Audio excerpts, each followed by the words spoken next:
This channel does not promote any violent, harmful, or illegal activities. All content provided by this channel is meant for an educational purpose only. একজন মুখ্যমন্ত্রী এই বার্তা দিচ্ছে, মুখ্যমন্ত্রীর এই বার্তা শুনে মনে হচ্ছে আমাদের মুখ্যমন্ত্রী বিশেষ এক ধর্মীয় গোষ্ঠীর কাছে কেমন যেন অসহায় লাগছে। তাকে মনে হচ্ছে তাদের বিরুদ্ধে তিনি কোনো কিছু বলতে পারছেন না। মুখ কেমন যেন জড়িয়ে যাচ্ছে, মুখে জল শুকিয়ে যাচ্ছে। এইভাবে একজন মুখ্যমন্ত্রী কথা বলবে দাঙ্গাবাজদের বিরুদ্ধে? নাকি বলা উচিত যে দাঙ্গা করলে আপনার বাড়ি ঘর গুড়িয়ে দেওয়া হবে বুলডোজার দিয়ে, গুলি খাবেন দাঙ্গা করলে, মাথা ফাটিয়ে দেওয়া হবে, পুলিশ অ্যারেস্ট করবে? এই ধরনের শব্দ দাঙ্গাকারী যারা তাদের বিরুদ্ধে ব্যবহার করা উচিত। এবং মুখ্যমন্ত্রী আসলে পক্ষান্তরে প্রশ্রয় দিচ্ছে তার দলের এই সমস্ত সম্পদদেরকে। দিলীপবাবু আমন্ত্রণ পেয়েছিলেন বৈঠক? কোনো বৈঠকই হচ্ছে না, অথবা আমন্ত্রণের কোনো বিষয় নেই।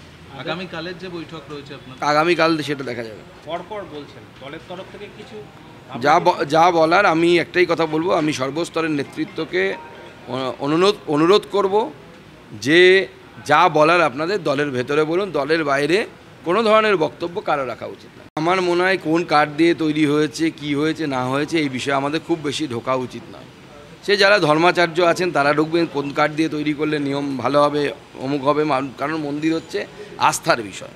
প্রথম কথা হচ্ছে সরকার মন্দির কেন তৈরি করবে? সরকারের কাজ না মন্দির তৈরি করা।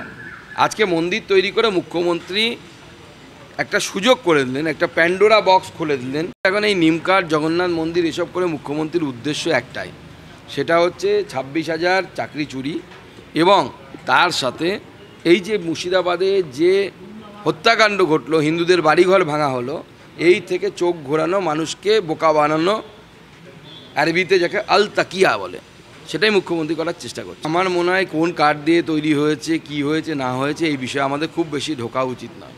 সে যারা ধর্মাচার্য আছেন তারা ঢুকবেন, কোন কার্ড দিয়ে তৈরি করলে নিয়ম ভালো হবে, অমুক হবে। কারণ মন্দির হচ্ছে আস্থার বিষয়। প্রথম কথা হচ্ছে সরকার মন্দির কেন তৈরি করবে? সরকারের কাজ না মন্দির তৈরি করা। আজকে মন্দির তৈরি করে মুখ্যমন্ত্রী একটা সুযোগ করে দিলেন, একটা প্যান্ডোরা বক্স খুলে দিলেন। 17টি জেলা পশ্চিমবঙ্গের মক ড্রিলে অংশগ্রহণ করবে, এরকম হোম মিনিস্ট্রি থেকে নোটিফিকেশান এসছে।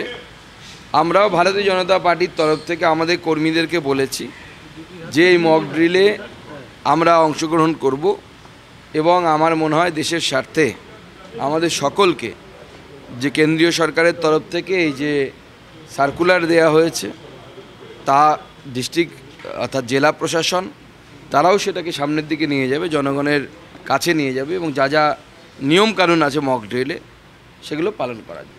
ভারতবর্ষের উপরে একটা ঘৃণ্য আক্রমণ হয়েছে, তারপর তো ভারতবর্ষ চুপ করে থাকতে পারে না, চুপ করে থাকা উচিতও নয়। সেনাবাহিনীর উপর, ভারতের সেনাবাহিনীর উপর পূর্ণ আস্থা রাখা উচিত।